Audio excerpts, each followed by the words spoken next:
গুনাহমুক্ত না হইলে কোরবানি কবুল হবে না, কবুল হবে না।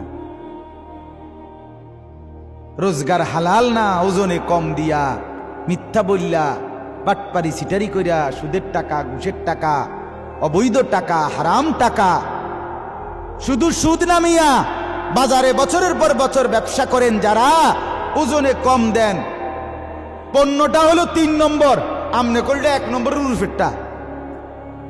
এটা বানাইছে আপনাকে হোম না, কয়টা জাফান থেকে এই মাত্র ডাইরেক্ট এন দিয়ে পড়ছে আমার দোয়ানের রুফে, জাফানতে ফাটাইছে ডাইরেক্ট, বিমানটা যাইবার সময় এন দিয়ে হালাইছে। এমন জাফানি, কোনো অল্প স্বল্প জাফানি না, সাংঘাতিক জাফানি এটা।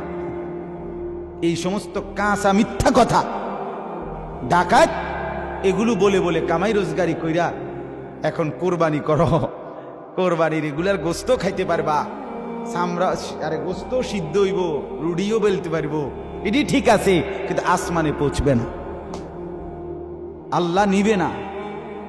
হারামের টাকা আল্লাহ নিবে না, আল্লাহ নিবে না। আল্লাহ বলছে এগুলো আমার লাগবে না, তোর গোস্ত তুই খা, সারা বছর খাইতি এখনো খা।